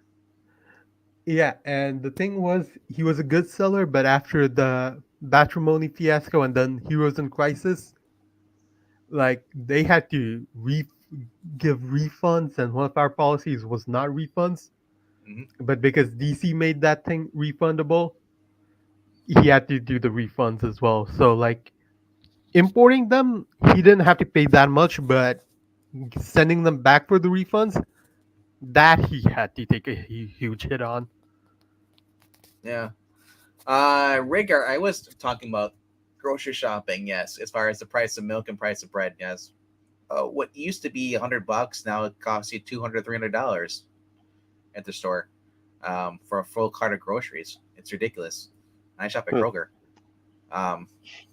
Undead Quinns bring up Astrobots. Never got into that, but I heard that was pretty good. But I feel like everyone's kind of forgot about that since Transformers came out because it's Transformers. Why would I want second-rate Astrobots? You know, not saying that the Astrobots is bad. Yeah, it's not going to compete with Daniel Warren Johnson on the art and Transformers. If Transformers was being written like it was in IDW, then I think Astrobots would be overselling or outselling it at least, or at least more talked about. But yeah, like I said, I can't really comment on it because Astrobots. I looked at it and I just like, it's there. But it is a worthwhile series, nonetheless. Well, yeah, I'm sure it was, but it's beside the point. It's the fact that I don't think anybody even remembers it, other than Undead Quinn and then maybe Jay Lucian and then maybe you. Like unless you bring it up, no one. I don't think it's first thing. It's like, hey, I literally love Astrobots. Have you picked this up? Have you read this? I think Astrobot fandom might be a fan of them. Yeah. Isn't that run by Jay? But I mean, that's questionable. But like I said, it's as Eric said, the bigger IPs are what people go for. And especially Marvel, DC are huge IPs, IP farms. Everyone will. I mean, I personally think that everybody will always recognize Marvel and DC being the more rememberable because they see Spider-Man because they're constantly, even though they're in bad movies, or they're in bad comic books, they're always around. The indie books don't get as much market share exposure as the other ones do, and I mean, we're more likely to be like, dude, Spider-Man. Oh, that's cool. Cool concept. Batman. He's a badass. Or do you want? Because no one's gonna be like, hey, I want to go read Watchmen. If the average person, you ask them, would you rather read a really awesome Batman book or read an awesome Watchmen book, or even um, I'm trying to think of another character you could compare to Batman that's indie. X-Men. Well, I said indie, not Marvel. Okay. But like I said, I think more people. How about this? Michael Turner's Fathom. Is that still even around anymore? No, they haven't published anything for a while now. Yeah, because 2018 maybe was the last time. Yeah. Dropped But I mean, the thing is that these characters are so well known. Most kids don't even read comic books. They know if you get into the comic books, the books they're going to gravitate are going to be the Marvel or DC characters they see on the big screen. They're not really going to go like, hey, what's this over here, and like read that. Because they're not really well known. It's like it's basically like most people when they buy power tools, they go for a brand name. Same with cereal. They don't really go for like, hey, let's get the knockoff brand or the cheaper brand. But yeah. Who's worse to you, Tom King or Tom Taylor? Tom King. I've never read a good Tom King book. Hated his Batman run. Was not a fan of it. Yeah. Tom Taylor, I will say this, is good on Elseworlds. At least he was. He should have stayed from DC's after he finished it the first time. Coming back this last run was sucked. It just sucked. But it's still better than Matthew Rothenberg's crappy DC Vampires run. No. That was beyond horrible. There's no way Superman could become a vampire. Sorry. The guy literally absorbs sunlight. Yeah, so he actually would have been like an actual deterrent towards vampires. Just like the Hulk. When Dracula bit the Hulk, his radiation in his body burned out the virus, and he basically became human again. Yeah, but I'm not complaining. At least we got that Supergirl vampire cover. Oh yeah, the covers are the good thing of the DCs, more so than the writing. DC versus vampires. It's a fun concept. However, it wasn't executed all that well. Like who and think about it. You don't know who was supposed to be the cure to all of them? Harley Quinn. That's why it bombed. That doesn't make sense because I think like what DC versus vampires could have worked is they really should have utilized the numerous vampire characters they made over the years and capitalized on that. The other big thing of DC's and both DC vampires had was they killed off Batman within the first 5 minutes. Sorry. I understand you hate Batman, and a lot of people are done with all the other Batman books. But if you're writing Elseworld books and you're writing where basically Batman is just taken out so casually, it's just so far fetched. I just can't get into it. Not to say like Batman is unbeatable, but he's proven that he's better than most of the other heroes that are in the Justice League, and smarter. So I don't think he would be taken out that quickly. Even though because if he's taken out, what hope do the other ones have? For deceased, it made sense, like Damien having that trauma of losing his entire family except for Alfred. Yeah, and then you could do the Alfred story as well. But for DC versus vampires, it made no sense. Yeah. X-Men Red is better than X-Men Green, though, wasn't it? Wasn't X-Men Green the book that a chick killed the protesters over climate change? That was Green. I think that was a digital book too. I don't think that was even physical print. Yeah, it was digital only, and then they did physical. Hey Ash, I don't know. It's just what, and then X-Men and Red, is that you're talking about the 2017 or 18 or whatever that was, the Tom Taylor one? Yeah. Okay. Yeah. It's where 8-year-old Honey Badger was exploring her sexuality, and it had Honey Boo Boo Badger. Yeah, it had issue 2 was about gender pay gap or something like that, and of course, who can forget Tastes Like Mustard and Bigotry? Yeah.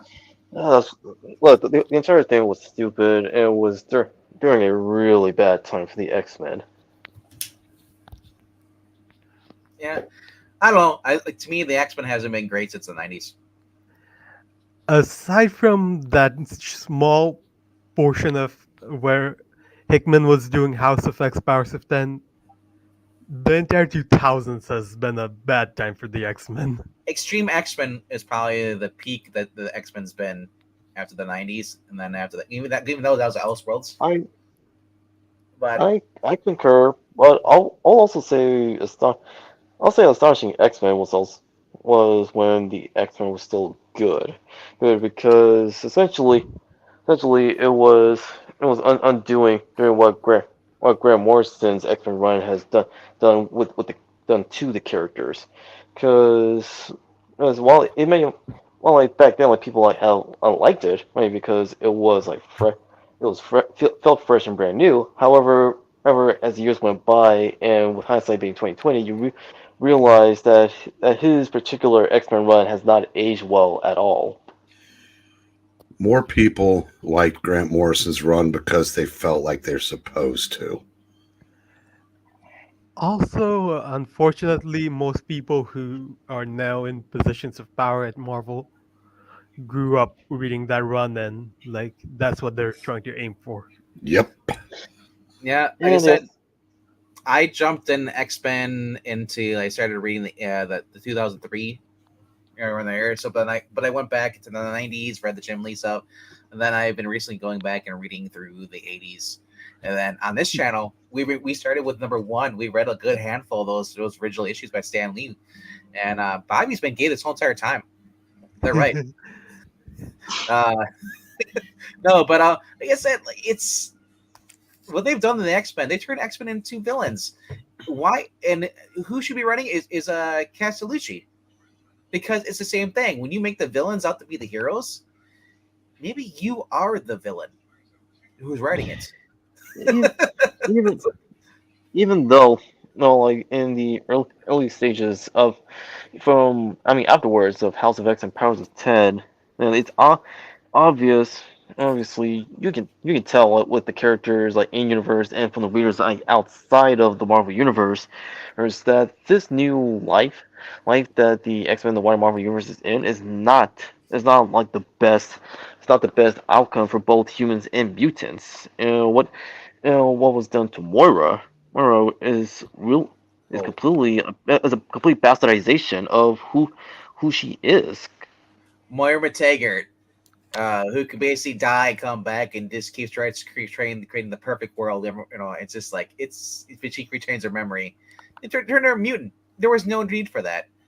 That's basically just use her as a catalyst to fulfill their crappy SJ debut books. That's all it was. It wasn't. It wasn't originally because when Hickman was doing it, there were promises, but as soon as the original line of who he handpicked came out, It was the Jim the Duggan weird, or huh? because like No, the Gary Duggan. weirdos on the internet were like, "Where are the women? Where are the queer people?" and blah blah blah. And literally, they had to bring in Vita Ayala, Tinny Howard. I forgot someone else. Like they were dragged in. Who's Vita? I haven't heard that name in a while. Yeah. I predicted the day they announced this. I said the day they announced that who he was bringing. I said within a year they will have chased him out, and I was right. And it's funny because he's come back. He's doing all the Spider-Man. He's doing the Ultimate Invasion. Ultimate Invasion, I'll say, was better than what they did to the X-Men with the Krakoa bullshit. But that Ultimate Invasion miniseries, it was dull. e- It wasn't offensive, but it was dull. Um, all it was is basically saying, "Hey, the maker's really evil, and he's building his own new world." Okay, it could have been one like 60-page story, one shot. That's all and you it need to could do.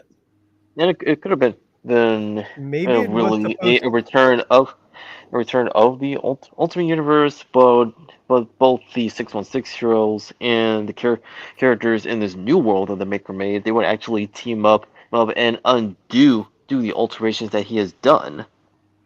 Yeah, but Maybe it was supposed to be a six-issue miniseries, but then CB or the editors are like, no.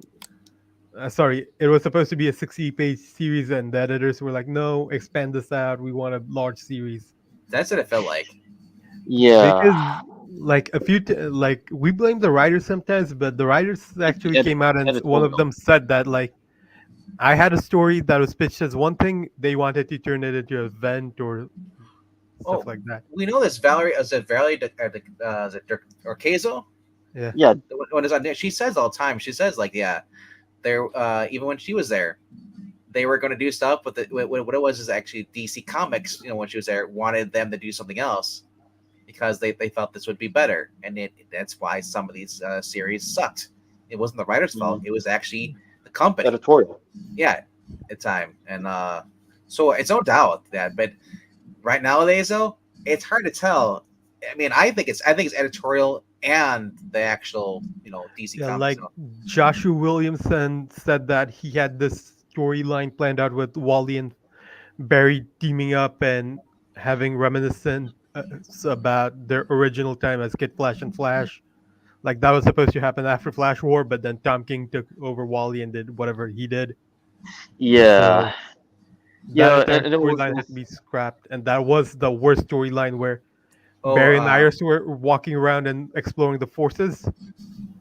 Yeah, and it was like still like part of Jeff Johns' plan of really restoring the DC universe to what it was pre New 52 and Flashpoint. That was, like I say, that was interesting to read Joshua Williamson with the whole different speed force. There's a speed forces, there's a strength force and stuff, and then seeing that on the CW show. No, that was the story that happened that had Iris and Barry, but originally it was supposed to be Barry and Wally, and it's supposed to reminisce about their original time as Kid Flash and Flash. Yeah. Even the most popular one, Flashpoint, like Didio altered the ending of Flashpoint. It wasn't supposed to lead up to the New 52. No, it was supposed to be a proper restoration of the DC universe. Yeah, nothing was supposed to happen. Like some changes happened, and then I think Morrison and Johns would have two Flash styles, like each go with a Flash style, one with Barry, one with Wally. Yeah. Well, no. This was during a time where Wally wasn't really in the New 52. It was This was not New 52 wasn't supposed to happen. Like they changed and the New 52 happened there. I know. I'm just. Yeah, Wally was supposed to be there. Like he was supposed to. I think Morrison was going to write one, and I just don't know who was writing which. But Morrison was taking one, Johns was taking one, but instead we got the New 52, and Wally got erased from the existence for a while. And there was also a lot of storylines that each of the writers are working on DC characters or teams at the time. Like they had plans, such as with JT Cruel's like run on Teen Titans. So like there were teases of events to come. However, that didn't happen because of Didio's decision of altering the ending to Flashpoint. Yeah, Morrison said he had like a 5-year Batman plan left. Yeah. At that time, like when New 52 happened, like up till 2016, he had plans for Batman up till 2016, and then we did get Snyder's Batman, but then we got King. But I'll just say though, New 52, it ruined everything for Superman, apparently, and Flash too. But honestly, I would say that the good thing come out of it was the Court of Owls. That was the only good thing come out for Batman's thing in the 0 year. But honestly, those could have been those. I was still talking. Sorry, I was just gonna say that they could have done those as Elseworld stories. It didn't have to be interrupt and change everything. And no, they did. They didn't even have to do it Elseworld. Like Snyder was already on Detective Comics. The Court of Owls stuff could have just been a Detective Comics story. Yeah, sure. Mm-hmm. But Eric Breen, you gonna say anything at all? No, I'm just listening. Okay. You're gonna chime in when we're wrong. No, the only thing I would have added is we were talking about House of X, Powers of 10.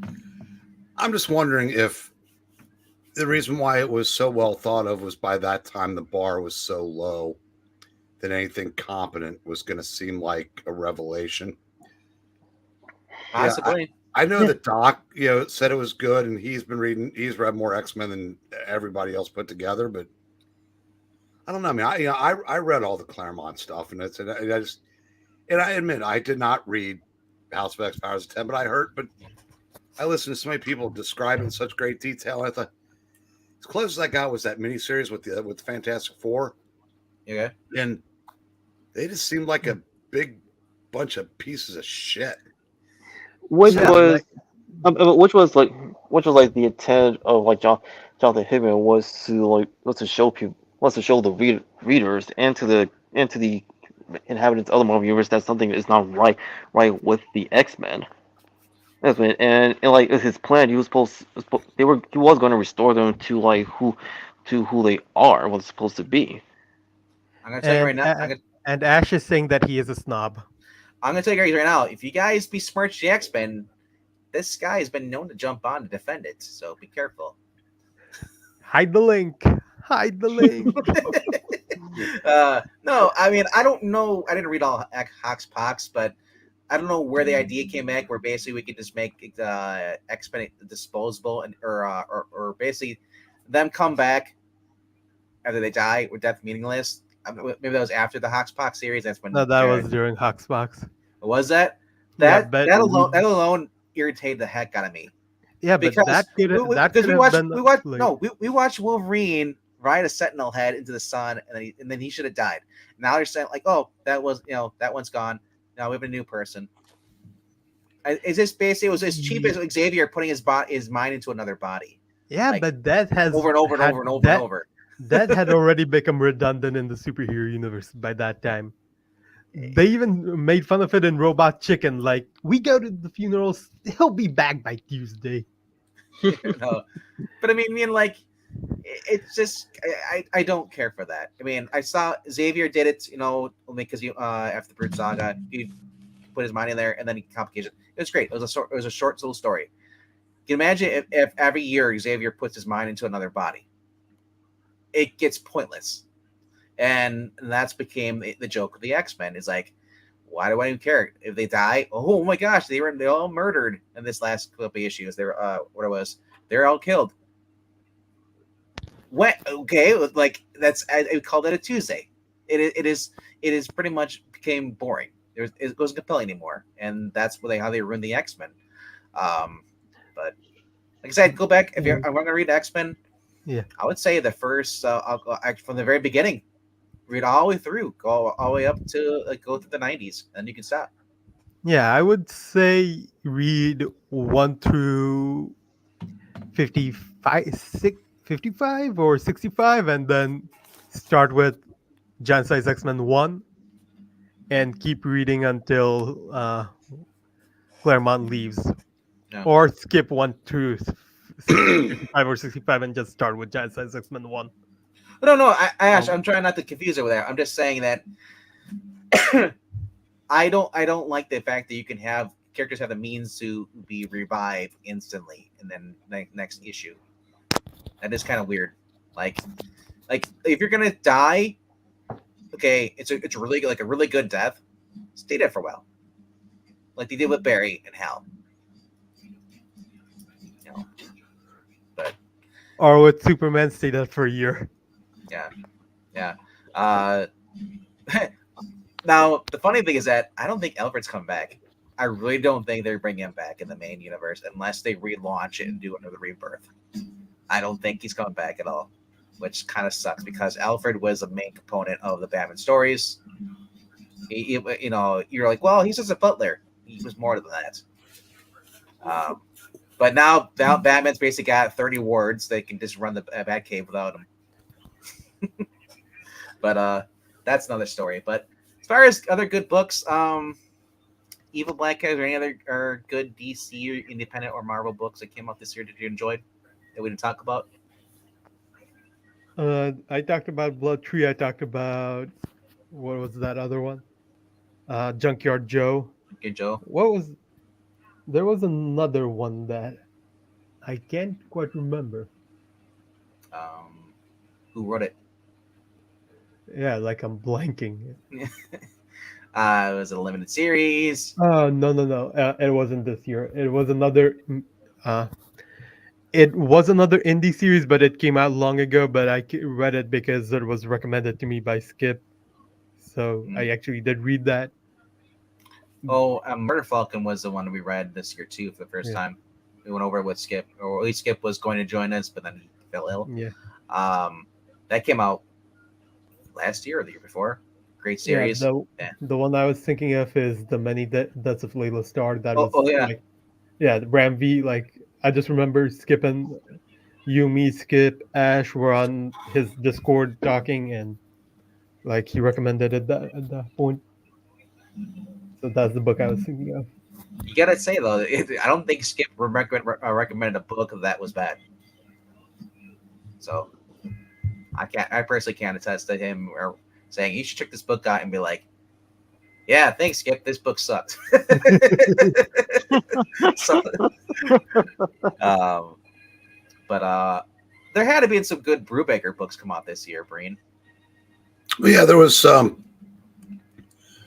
the latest Reckless. Then there was Where the Body Was. It came out a couple weeks ago. There was one in between those two. Friday? No, not Friday. It was I can't remember the title. It was good, but it wasn't as good as other things he's done. It was basically about a guy that meets some girl in like Paris or something like that, and she leads him on some like crazy adventure type stuff, and then I think he's like cheating on his wife the whole time, and then he goes back home. Was that this year?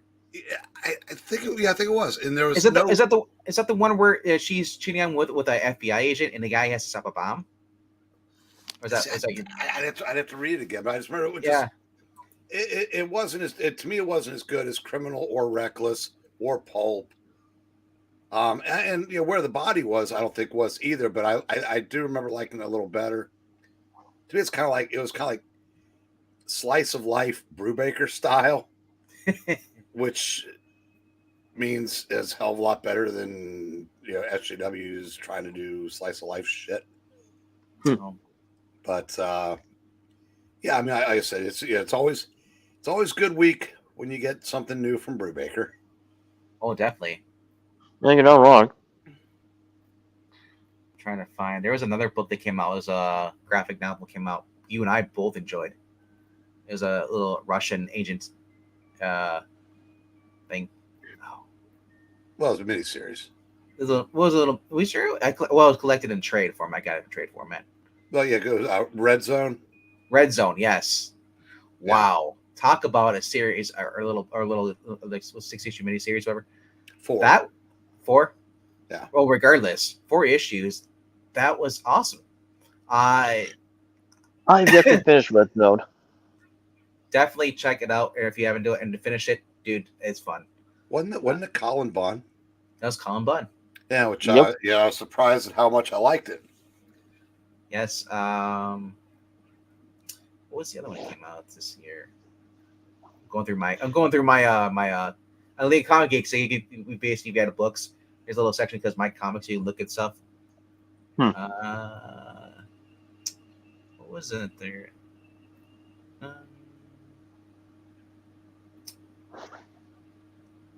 Trying to see.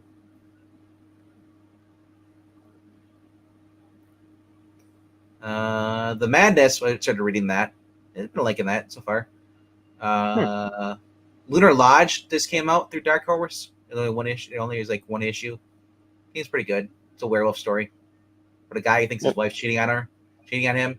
So he follows her to this lodge out in the middle of nowhere, and it's exclusive. He breaks in, because there's no vacancy, but he knows who's the writer there. Yeah, the writer. Let me look here quick. Is page load.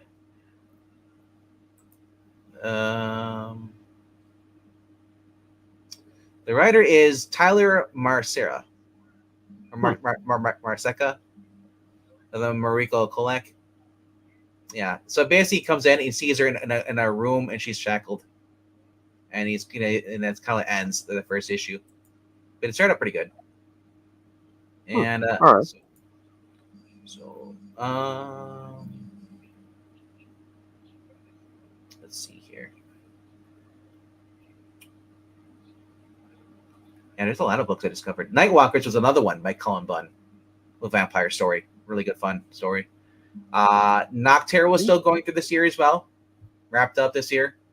That was fun. All right. Do we include plot holes? I mean, because plot holes is technically it's like the Grimoire story with the by where it came out like a couple years ago for crowdfunding, but by Sean Gordon Murphy.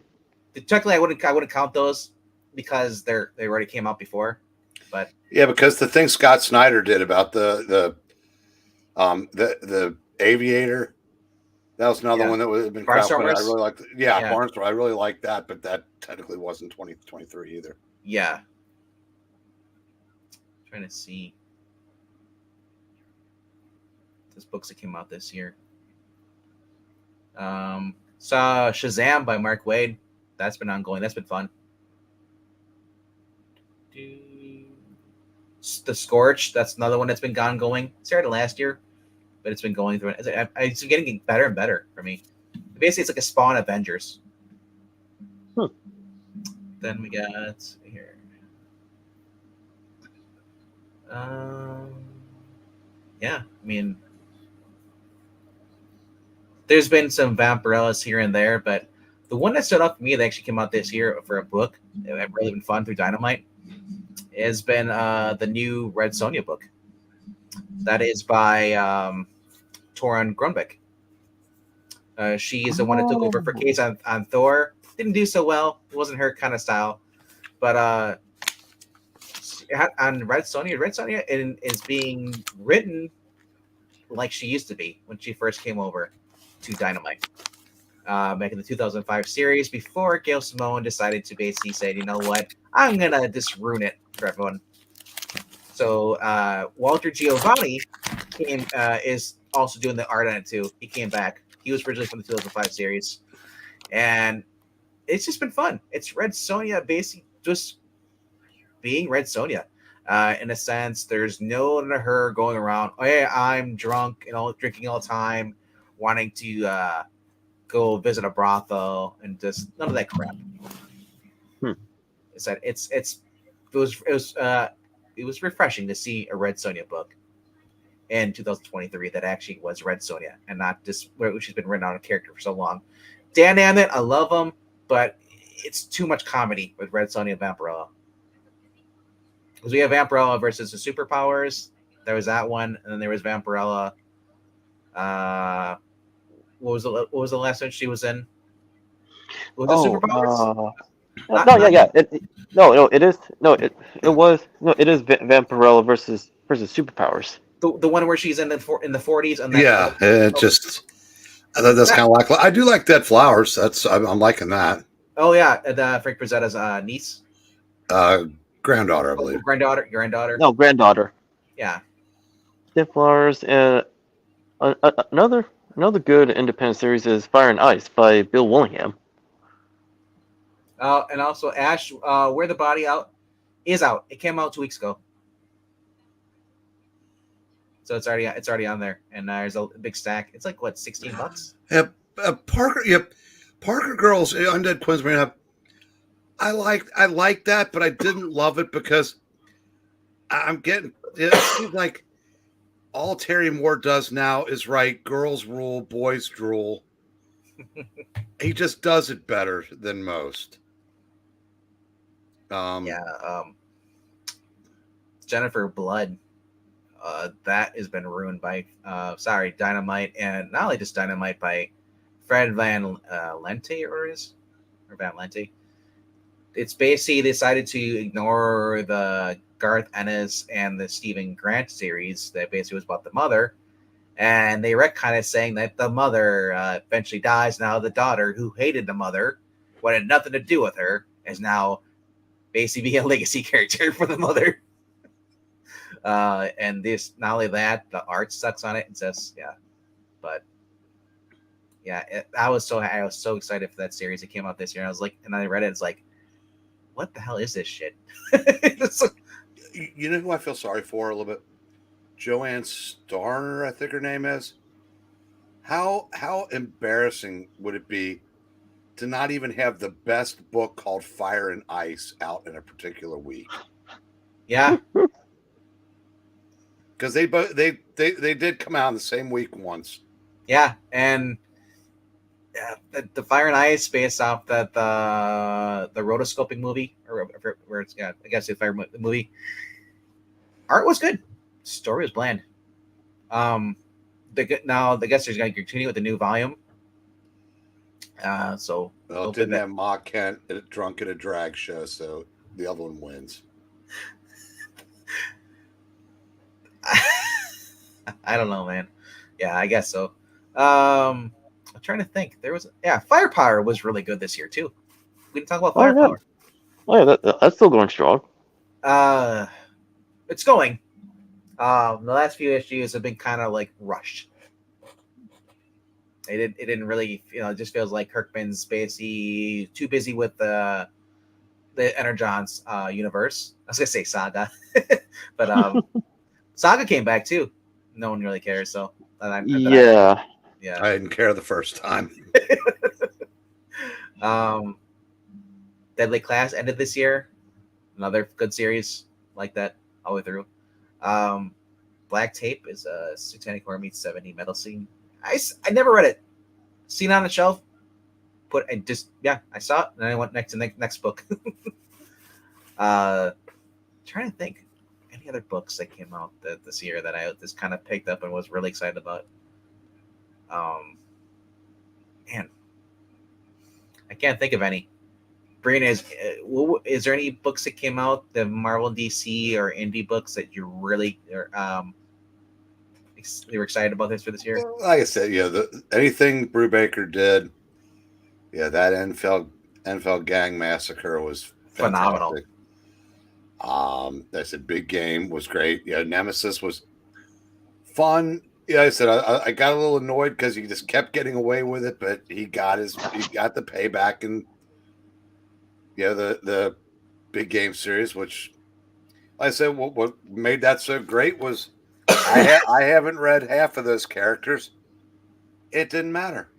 He's kind of like Christian Cage. He's a great heel. I mean, it was. Like I said, I'm pretty much in for anything he does going forward because he's won me over. I mean, I'm looking Ambassadors too. The new volume. We have Kick-Ass is now the American ambassador. Yeah, so where's that going to go? I mean, I'm trying to think. I said, Lord of the Jungle, fantastic. Yep. But I'd have to have those. I've got all the newer stuff that I have in these boxes up in a room upstairs, and I'd have to look through that. I'm sure there's something I'm missing, but definitely. I said there's. Talked about Nightclub. Nightclub was fun. Yeah, I agree.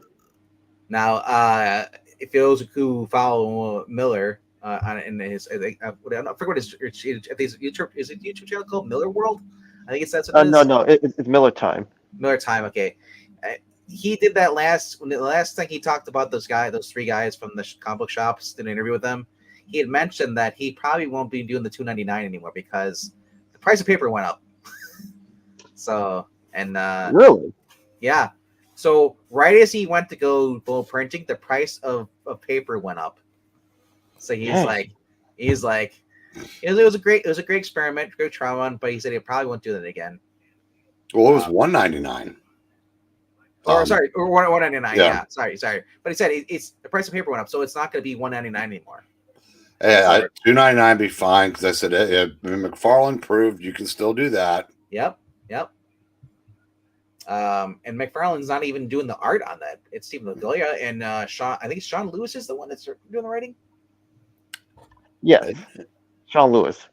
Yeah, like Scorch has been here and there, but it's like the Spawn Avengers. but not completely like where it's just like a total ripoff. But I mean, it kind of feels that way. The bunch of degenerates, and it's and just not Spawn. Spawn's kind of there, you know, and then he shows up whenever he wants to. It's kind of like Avengers, and you take away like Captain America, and you just have like Tony leading the team. You know, Black Panther comes in or whatever. Yeah, it's or actually, it'd be like Batman the Outsiders, but if Batman leaves, it's just Outsiders. Which worked in the 80s and worked again in the early 2000s, but apparently not working this time. Kids, I think I'm gonna check out. We're gonna wrap it up. We've gone for an hour and 55 minutes. I think almost made it to 2, but so yeah, I mean, so let's just go around and name our favorite book of the year, if you can. Can you name it? I mean, for me, the number one book going through each issue, every it came out this year. Oh, there's it's so hard to narrow down to one, but for me, was The Flash, Jeremy Adams. You guys have any? You guys narrow it down? Mine would be Reckless, and then as far as like the comic book form, Big Game. Okay. I would have to go for Blood Tree because I stopped reading Marvel and DC, the main series, and I was just up until like started classes again. I was just reading back issues. I was doing those retrospectives with you guys. Like for me this year, it's mostly just been the older stuff. For myself, I would go with Junkyard Joe, The Ambassadors, and Big Game. But if you could narrow it down to one, I would choose The Ambassadors. All right, cool. All right, so we thank everybody for showing up for this really late impromptu stream. It's great that we had like 12, 13 people. Right now we have 11. You guys have been following along. I'm sure somebody might be watching on Twitch because it shows 10 on my phone. But that being said, if you haven't done so, please click like, subscribe. We talk about comics on Tuesdays and Thursdays, and then Fridays and Sundays we read basically old school Marvel stuff. And then we just read Mickey Mouse the other day for 3 hours. Oh, right? So check that out if you guys haven't. It's don't be daunted by the 3-hour watch time. You can just basically fast forward to any part you want, and something's going to make you laugh. It was an experience. We even got the guy who worked on the restoration project for Fantagraphics, which is basically I read from that book, 2018. Yeah, I thought that was cool. Let me. I can't remember what his name is. But it's I'll tell you what. I said you're going back. I watched some of that again today. It's funny. Well, I mean, what we did with it, like I said, made it entertaining, but a straight reading of that would also be. It's amazing the work that went into restoring that. 1930s, man. And I said it's wow. It's. I mean, we laughed because it seemed like it was lasting forever, but I said that was a great story. I mean, think about it, almost 90 years old. Yeah, and it just and I'm glad that guy didn't feel insulted by what we did. No. If anything, he said he basically like he complimented Professor Pixel. Basically, it's like, wow, you really made it into like look at Chris, whatever his name is, the guy who did the most recent Mickey Mouse cartoon stuff for Disney.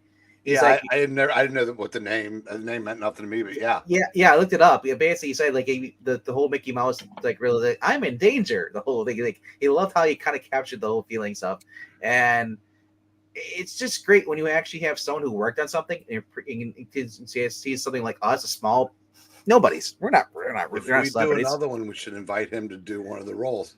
Honestly, I would. But this time when I say it's an hour, it will be an hour long. It will be 3 hours. You know what though? I said we groused, but I said it last night. I'll say it again. That was by far the most fun I've ever had doing a reading. It's like the Archies, man. we did those. Check out the Archie's Christmas stocking. It was me, Trusty, and Eric. We went for a little while, and every issue, it's just fun. Well, I think as you know, I think last night was the best example of all of our particular styles of humor. Yes, we I think we were all on top of it on that reading. Irish, French, Russian.